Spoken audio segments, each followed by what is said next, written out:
Hello बच्चों, physics world Bijolia YouTube channel में आपका स्वागत। जैसा कि आपको ध्यान में है, 12th फिजिक्स का अपन दूसरा चैप्टर कर रहे हैं। आज हम वीडियो नंबर 5 में पढ़ेंगे कूलाम नियम से गाउस नियम की व्युत्पत्ति।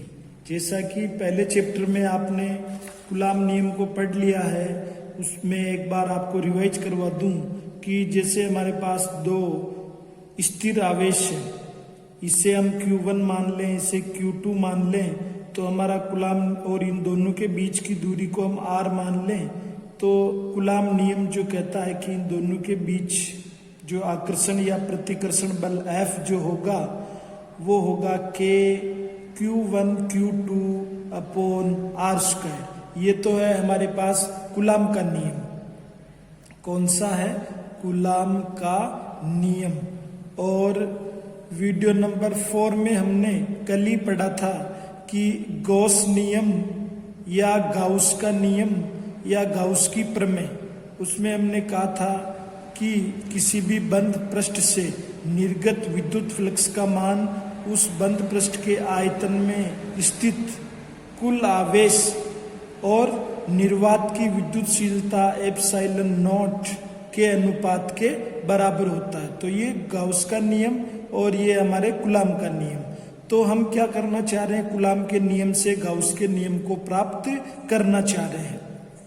तो देखिए, इसके लिए हमें क्या है, कोई भी एक बिंदु आवेश प्लस क्यू बिंदु आवेश हम लेते हैं, ये प्लस क्यू, और ये हमारे पास कोई भी बिंदु आवेश मान लेते हैं कि बिंदु आवेश जो है ओ बिंदु पर रखा हुआ है। बिंदु आवेश जो है ओ बिंदु पर रखा हुआ है।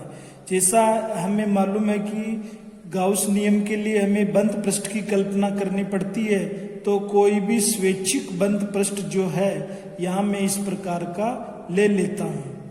कोई भी स्वैच्छिक बंद पृष्ठ जो में है इस प्रकार से ले लेता हूँ।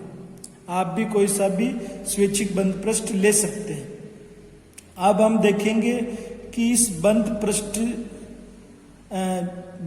के अंदर जो बिंदु O है उस पर जो प्लस Q आवेश रखा हुआ है, उससे R दूरी पर कोई बिंदु हम P लेंगे और एक यहाँ पर अल्पांश पृष्ठ की भी हम क्या करेंगे, कल्पना करेंगे कि ये इस जगह पे क्या है, एक अल्पांश पृष्ठ है।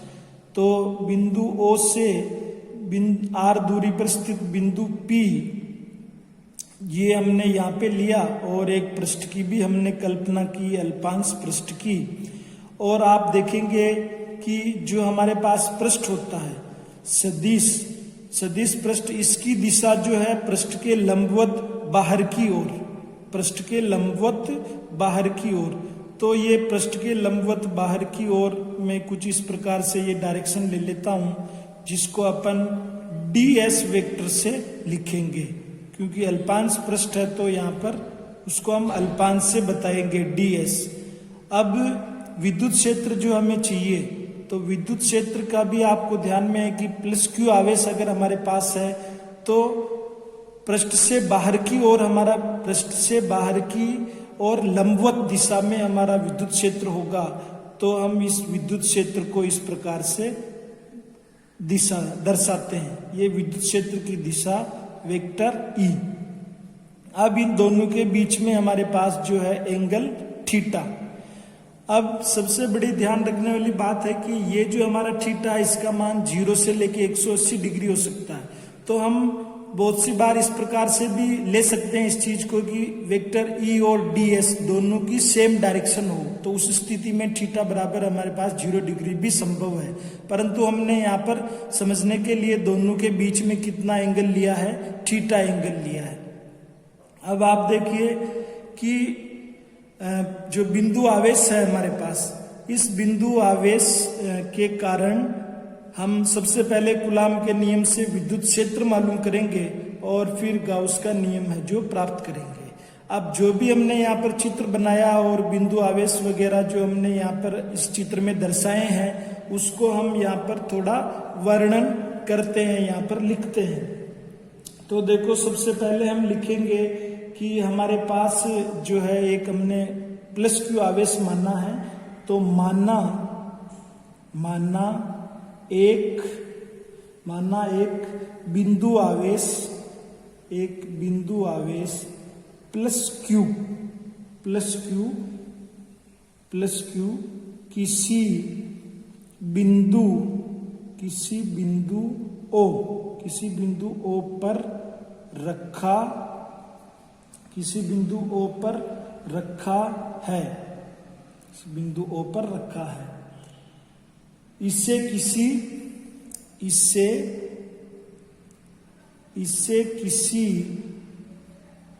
बंद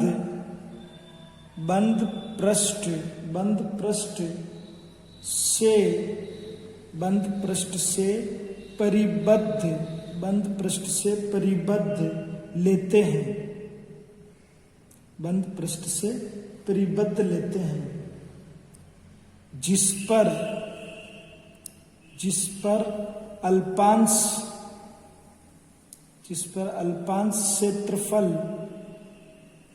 क्षेत्रफल जो कि ds है, अल्पांश क्षेत्रफल ds है,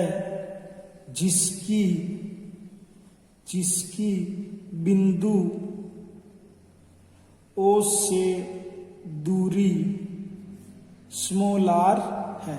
ये हमने इस पे लिख लिया है। अब आप देखेंगे कि सबसे पहले हमें यहाँ पर जो कूलाम का नियम लगाना है कि इस बिंदु आवेश प्लस क्यू के कारण बिंदु P पर जो कि r दूरी पर स्थित है, विद्युत क्षेत्र की तीव्रता कितनी होगी। ये टॉपिक हमने पहले चैप्टर में पढ़ा है कि बिंदु आवेश के कारण r दूरी पर स्थित बिंदु P पर विद्युत क्षेत्र कितना होगा। तो आपको याद होगा कि हमारे पास यहाँ पर जो है विद्युत क्षेत्र होगा, इस पर उत्पन्न यानी कि बिंदु P पर है ना, बिंदु P पर उत्पन्न विद्युत क्षेत्र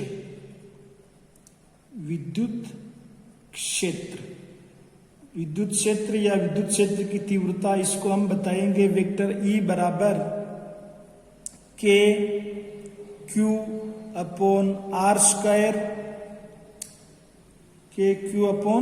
स्क्वायर। अगर अपन सदिश रूप में इस तरफ लिख रहे हैं तो इधर हम r कैप लगाएंगे, और इसको अदिश रूप में हम लिखें तो इस तरह से लिखेंगे के क्यू अपॉन R स्क्वायर। तो ये हमारे पास आ जाएगा समीकरण 1। अब आप देखें कि यहाँ पर हमने इस काल्पनिक बंद पृष्ठ जो लिया है उसका क्षेत्रफल हम S मान लेते हैं, काल्पनिक बंद पृष्ठ का क्षेत्रफल S, और उसका जो अल्पांश है ये हमारे पास कितना है ds, और ये इसकी दिशा। अब इस ds अल्पांश के कारण कुछ फ्लक्स निर्गत होगा, और उस फ्लक्स का मान हम किसकी सहायता से निकाल सकते हैं, गाउस के नियम की सहायता से। तो ये हमारे पास अल्पांश ds पृष्ठ है, इस पृष्ठ के कारण जो फ्लक्स का मान, अब फ्लक्स क्या है कि इस पृष्ठ से कितनी विद्युत क्षेत्र रेखाएं लंबवत गुजर रही है। तो इस छोटे से अल्पांश से कुछ फ्लक्स रेखाएं, कुछ विद्युत क्षेत्र रेखाएं तो जरूर निकल रही होगी। तो हम यहाँ पर गाउस का नियम लगाते हैं इस पृष्ठ के ऊपर, है ना। तो हम लिखते हैं अल्पांश पृष्ठ ds से निर्गत फ्लक्स, क्योंकि अल्पांश है हमारे पास तो जो निर्गत फ्लक्स होगा वो भी अल्पांश होगा, तो उसको हम ds से लिखते हैं। और जैसा आपको ध्यान में है कि इसका फॉर्मूला हमारे पास आएगा वेक्टर E डॉट ds। देखिए गाउस का नियम हमें लाना है, तो हमने यहाँ पर जो फ्लक्स की सबसे पहले जो परिभाषा देखी थी, दूसरे चैप्टर के प्रारंभ में जो पहली परिभाषा देखी थी हमने फ्लक्स की, वो परिभाषा मैंने लिखी है, और इस कूलाम नियम की सहायता से हम गाउस का नियम लाएंगे। तो देखिए इस पृष्ठ से कुछ विद्युत क्षेत्र रेखाएं जरूर निकल रही होगी, तो हम यहाँ पर उसको फ्लक्स मानेंगे, और फ्लक्स का हमारे पास जो सूत्र होता है ये। अब इसको आप ऐसे भी लिख सकते हैं E ds कोस थीटा। ये हमारे पास चल रहा है डी फाई। ठीक है, यहां तक आपको समझ में आया होगा। इससे हम समीकरण जो है 2 ले लेते हैं। समीकरण 2 इसको नंबर दे देते हैं। अब आप देखें समीकरण 1 से ई का मान, समीकरण 1 से ई का मान रखने पर, अब आप जैसे ही ई का मान रखेंगे तो हमें मिलेगा डी फाई बराबर, यहां पर आएगा के Q R square D S cos theta, यही मिलेगा हमें। अब क्योंकि ये हमने ये इस अल्पांश पृष्ठ के कारण फ्लक्स मिला है, अब हम चाहें कि ये जो हमने पूरा पृष्ठ माना है इसके कारण कितना फ्लक्स होगा, तो हमें क्या करना है कि यहाँ पर जो अल्पांश के कारण जो फ्लक्स मिल रहा है उसका हमें समाकलन करना है। यानी कि पूरे पृष्ठ से निर्गत विद्युत फ्लक्स अगर हमें चाहिए, जिसे हम फाई से नोट करेंगे, तो क्या करना है, डी फाई का समाकलन करना है। यानी डी फाई का आप समाकलन करेंगे तो कांस्टेंट है उसको मैं बाहर ले लूं कि हमारे पास होगा के क्यू कांस्टेंट समाकलन D S upon R square और कोस थीटा। ये हमारे पास समाकलन के अंदर ये बच गया, क्या बचा, के क्यू बाहर ले लिया, समाकलन D S cos theta upon R square. यहां से जो है आप देखें इसको बोले समीकरण नंबर हम 3 दे दें तो 11वीं के अंदर कक्षा 11 में हमने जो 7 मूल मात्रक पढ़े और 2 जो हमने पढ़े थे पूरक मात्रक। अब 2 पूरक मात्रक में एक तो था समतल कोण और दूसरा था घन कोण। इसका मात्रक रेडियन में होता है और इसका मात्रक स्टेरेडियन, इसमें होगा स्टेरेडियन, SR स्टेरेडियन। तो यहाँ पर एक घन कोण के बारे में हम देखें कि ये कोई भी हम पृष्ठ ले लें और इस पृष्ठ के द्वारा जो है केंद्र पर कितना कोण अंतरित होता है। जैसे यहां से आप ये देखेंगे, इसका हम सिंपल उदाहरण लेते हैं, जोकर की टोपी ले सकते हैं, आइसक्रीम ले सकते हैं। तो इसके इस पृष्ठ के द्वारा, कोई सा भी पृष्ठ हो सकता है ये, इसके द्वारा जो केंद्र पर कितना कोण अंतरित होता है उसे ही हम घन कोण कहते हैं, जिसको कि डी ओमेगा से लिखते हैं, डी ओमेगा से हम लिखते हैं। और इस घन कोण का जो है हमारे पास सूत्र होता है डी ओमेगा बराबर D S upon R square cos theta. ये 11वीं में हमने पढ़ा था। तो अब आप अगर समीकरण 3 अगर देखें, समीकरण 3 अगर आप देखें तो हमारे पास ये लिखा हुआ है D S upon R square cos theta. ये एक तरह से हमारे लिए क्या हो गया, घन कोण हो गया। और घन कोण को हम किससे लिखेंगे, डी ओमेगा से। देखिए तो इसको हम आगे बढ़ाते हैं। ये के क्यू समाकलन का जो अंदर का भाग है वो हमारे पास घन कोण, और इस घन कोण को हमने डी ओमेगा से लिख दिया है। अब आप इसको चित्र में भी देख सकते हैं कि ये हमने कोई भी एक अल्पांश लिया है, इस अल्पांश को डैश डैश लाइन से मिला दें इसे, तो हमारे पास ये पूरा पृष्ठ के कारण जो इस केंद्र के ऊपर क्या बन जाएगा, यहाँ पर घन कोण। और उस घन कोण को हम किससे लिख रहे हैं, डी ओमेगा से। तो यहाँ पर आप लिख भी सकते हैं डी ओमेगा। अब थोड़ा ध्यान देंगे, अब क्या हो रहा है कि हमारे पास जो है हमने तो केवल इतने से पृष्ठ के लिए लिया है। अब पूरे पृष्ठ के लिए अगर आप घन कोण निकालेंगे, समाकलन करने का मतलब क्या है कि हम यहाँ पर इसका पूरे पृष्ठ के लिए हम घन कोण निकालेंगे और उसका मान हमारे पास जो है आएगा 4 पाई। कितना आएगा 4 पाई। तो ये चीज मैं यहां पर लिख देता हूं, अधिकतम घन कोण, अधिकतम घन कोण यानी कि समाकलन डी ओमेगा पूरे पृष्ठ के लिए आ जाएगा कि पूरे पृष्ठ के कारण केंद्र पर कितना अंतरित कोण होगा, तो वो होगा हमारे पास 4 पाई। ये आपको याद रखना है। तो अब इसका मतलब क्या हुआ कि हमारे पास जो समाकलन डी ओमेगा है उसका मान कितना आएगा 4 पाई। कितना आएगा 4 पाई।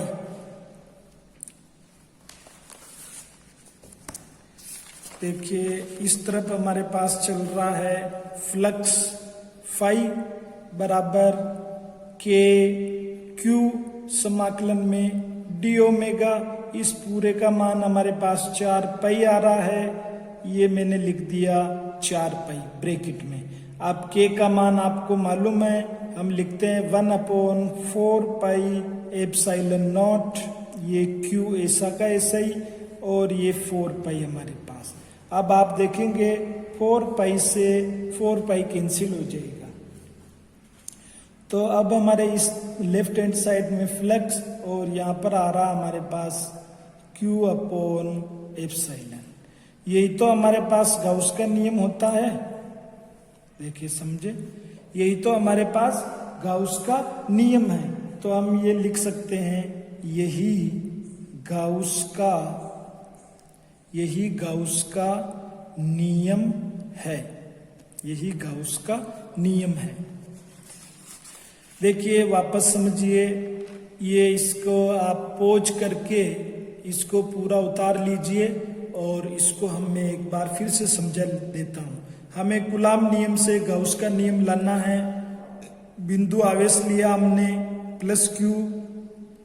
गाउस के नियम में एक बंद पृष्ठ की कल्पना की जाती है। ये बंद पृष्ठ की कल्पना कर ली। इस बंद पृष्ठ का क्षेत्रफल हमने S मान लिया। यहाँ पर ds अल्पांश का हमने एक क्षेत्रफल लिया। दोनों विद्युत क्षेत्र और अल्पांश क्षेत्र का हमने डायरेक्शन बताया। बीच में एंगल थीटा है। यहाँ पर हमने कूलाम के नियम से जो है विद्युत क्षेत्र निकाल लिया। यहाँ पर कूलाम के नियम की सहायता से, जैसा पहले चैप्टर में हमने पढ़ा कि बिंदु आवेश के कारण विद्युत क्षेत्र का मान कितना होगा, वो हमने यहाँ पर वहां से पहले चैप्टर से पढ़ा, उसको लिख लिया। अब देखें कि दूसरे चैप्टर में हमने पढ़ा है कि ये हमारे पास अल्पांश है, तो इससे कितना जो है इसका कितना फ्लक्स होगा, यानी विद्युत क्षेत्र रेखाएं कितनी गुजर रही है। तो सिंपल सा ये सूत्र लगा दिया। अब E का जो मान है हमने समीकरण 1 से रखा है यहाँ पर। अब पूरे पृष्ठ के लिए हम चाहें तो क्या करना है, d का समाकलन करना है। ये समाकलन समीकरण 3 मिल जाएगी। जो चीज आपको याद रखनी है वो इस जगह पे है। इसे हम कहते हैं घन कोण, और घन कोण को हम डी ओमेगा से बताते हैं। ये छोटे से अल्पांश के लिए डी ओमेगा, तो पूरे पृष्ठ के लिए जो है डी ओमेगा का मान होता है 4 पाई। तो हमने अगली बार में क्या किया कि इस समाकलन वाले भाग की जगह 4 पाई लिख दिया। के को इस प्रकार से पुट किया और 4 पाई से 4 पाई कैंसिल होने के बाद यही गाउस का नियम है। वहां पर हमने उस पूरे पृष्ठ में एक आवेश मानना है। बहुत सारे आवेश होंगे तो उनका क्या हो जाएगा, बीजीय योग हो जाएगा। समझ रहे ना आप कि पृष्ठ में एक से अधिक आवेश होने पर उनका बीजगणितीय योग लिया जाता है। तो इस वाली जो 4 समीकरण को है आप ऐसे लिख सकते हैं, σQ/ε0। यही हमारे गाउस का नियम है। तो अपन ने कूलाम के नियम से गाउस के नियम को निकाला। बहुत ही इजी है ये, और अगर परीक्षा में आता है तो आप इसको बार बार अगर रिवाइज करेंगे तो जरूर आप इसमें जो है मार्क्स प्राप्त कर पाएंगे। अब हम एक छोटा सा उदाहरण कर लेते हैं। देखिए ये हमारे पास एक उदाहरण है। ये उदाहरण लिखा हुआ है 0.03 मीटर त्रिज्या के एक गोलीय पृष्ठ के केंद्र पर 7.6 माइक्रोकूलम आवेश स्थित है। गोलीय पृष्ठ से संबद्ध विद्युत फ्लक्स का मान हमें ज्ञात करना है। देखिए आवेश का मान दिया हुआ है और जो है त्रिज्या दी हुई है और वो पृष्ठ कैसा है, गोलीय पृष्ठ। कैसा है, गोलीय पृष्ठ। अब देखिए यहाँ पर पृष्ठ की त्रिज्या 2 गुनी करने पर फ्लक्स के मान में क्या परिवर्तन होगा, फ्लक्स के मान में क्या परिवर्तन होगा ये भी हमें बताना है। तो जो हमें आवेश दिया हुआ है तो लिख लें अपन, आवेश Q बराबर 7.6 माइक्रोकूलम है। 7.6 इंटू 10⁻⁻6 कूलम हो गया। माइक्रो की जगह 10⁻⁻6 हो गया। अब देखें कि यहाँ पर हम कौन सा नियम लगाएं। ठीक, यहाँ पर हम कौन सा नियम लगाएं। देखो जो है फ्लक्स निकालने के हमारे पास अभी तक 2 सूत्र प्राप्त हो चुके हैं हमें। एक तो ये रहा और दूसरा है गाउस के नियम वाला। तो इन दोनों में से हमें चयन करना कि कौन सा वाला सूत्र हमारे काम आएगा। तो देखो आवेश का मान दिया हुआ हमें, ये एक कांस्टेंट है ही सही, तो ये दोनों वैल्यू हमें एक तरह से मालूम है, तो हमें ये वाला नियम लगाना है। ये नहीं लगा पाएंगे क्योंकि हमारे पास विद्युत क्षेत्र नहीं है, इसका मान नहीं दिया गया। तो ये चीज आप समझ गए होंगे। फिर हमें सिंपल जो है गाउस का नियम अप्लाई करना है। गाउस नियम से फाई बराबर sigma Q upon epsilon not. अब यहाँ पर सिग्मा Q की वैल्यू हमें जो दी हुई है 7.6 इंटू 10⁻⁻6 कूलम और एप्सिलॉन नॉट है वो एक कांस्टेंट है, तो इसका मान जो हमारे पास होता है epsilon not equal to 8.85 into 10⁻⁻12 और मात्रक सहित अगर हम लिखें तो कूलम स्क्वायर न्यूटन प्रति न्यूटन मीटर स्क्वायर। तो देखो एप्सिलॉन नॉट का मान भरता हूं मैं 10⁻⁻12 कूलम स्क्वायर और प्रति न्यूटन मीटर स्क्वायर। देखिए अब यहाँ पर 10⁻⁻12 है, ये 10⁻⁻6 है, तो ऊपर कितना बच जाएगा, 10⁻6 बच जाएगा। ये ऐसा हमारे पास ये रहा। और देखिए जो बटे हुए में है वो हमारे पास ऊपर चले जाएंगे न्यूटन मीटर स्क्वायर और यहाँ पर 1 कूलम बचेगा, है ना, या c² और ऊपर c है तो ये 1 कूलम बचेगा। इसको अगर आप सोल्व करें तो देखिए पॉइंट वगैरह हटाएंगे तो हमारे पास आएगा 760 और 885 इंटू 10⁻6। फिर थोड़ा सा और आगे हम ये क्योंकि छोटी राशि आ रही है इसको बड़ी बनानी है तो 1 0 इससे और ले लेते हैं। ये हो गया हमारे पास ये, और यहाँ पे हो जाएगा 10⁵। ये जैसा आपको मालूम ही है फ्लक्स का मात्रक चल रहा है। इससे जब आप सोल्व करेंगे तो 8.6 इंटू 10⁵ न्यूटन मीटर स्क्वायर प्रति कूलम हमें आंसर प्राप्त होगा। तो ये हमने एक उदाहरण देखा है। ये इस प्रकार से इसको आप पोच करके नोट कर सकते हैं। एक दूसरा उदाहरण कि हमारे पास ये एक अर्धगोला है, इसके केंद्र पर जो है हमारे पास Q आवेश है। हमें बताना है कि इस पृष्ठ से पारित कुल विद्युत फ्लक्स कितना होगा।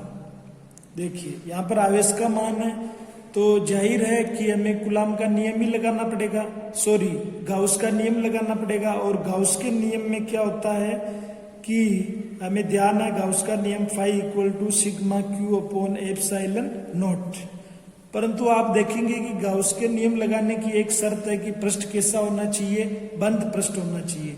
तो इसके लिए आप क्या करोगे कि यहाँ पर बंद पृष्ठ की कल्पना करोगे। बंद पृष्ठ की कल्पना करोगे। तो जब आप इसको हल करना चाहें तो जो ये अर्धगोला दिया हुआ है हमें, ये अर्धगोला दिया हुआ है, ये इस प्रकार से अर्धगोला, तो इस पर हम एक अर्धगोला और ले लें, ठीक है ना, तो ये पूरा गोला बन जाएगा और ये पृष्ठ कैसा हो जाएगा, बंद पृष्ठ हो जाएगा। गोला एक 3D आकृति है तो क्या हो गया, बंद पृष्ठ हो गया। अब बंद पृष्ठ हो गया तो अब हमारे लिए गाउस का नियम लगाना बहुत आसान है। गाउस नियम से फाई बराबर sigma Q upon epsilon not, और यहाँ से आप देखेंगे कि आवेश हमारे पास क्यू है और ये एप्सिलॉन नॉट रहा। अब आप यहाँ से देखेंगे कि हमारे तो केवल अर्ध गोले के लिए चाहिए, ये हमने पूरे गोले के लिए निकाला है, तो अर्ध गोले के लिए हमें क्या है, उस पूरे वाले का आधा कर देना है ना, अर्ध गोले के लिए, अर्ध गोले के लिए। तो देखिए ये कंप्लीट हो गया हमारा। देखिए एक थोड़ा सा हम पहले वाले उदाहरण 2.6 में दोबारा चलते हैं। एक जो इसका छोटा सा पार्ट है, पृष्ठ की त्रिज्या 2 गुनी करने पर फ्लक्स के मान में क्या परिवर्तन होगा। देखिए आप इस त्रिज्या को हमने जब यही काम में नहीं लिया तो इसके सिंगल या डबल होने से हमारे इस आंसर में कौन सा फर्क पड़ रहा। दूसरी चीज कि गाउस के नियम के महत्वपूर्ण तथ्य जो हमने देखे थे उसमें हमने 10-12 बिंदु जो लिए थे उसमें साफ लिखा था कि उस पृष्ठ की आकृति, उस पृष्ठ की आकृति से जो है कोई फर्क नहीं पड़ता फ्लक्स के मान में।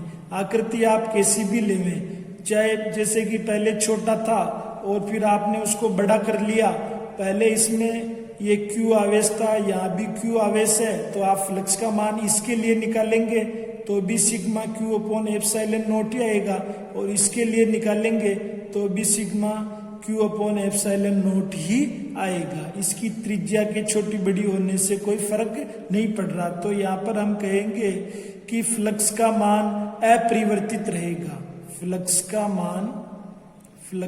मान अपरिवर्तित रहेगा। बस इतनी सी बात आपको लिखनी है। इस टॉपिक को आप अच्छे से कंप्लीट करें और वीडियो को पॉज करके जो भी आपको नोट करना है इससे नोट कर लें। ये उदाहरण नंबर हमारे पास 2.6 है और ये हमारे पास उदाहरण नंबर था 2.7। इसके कुछ उदाहरण और भी है तो आप उनको भी हल करने का प्रयास करें। वीडियो देखने के लिए आपका धन्यवाद।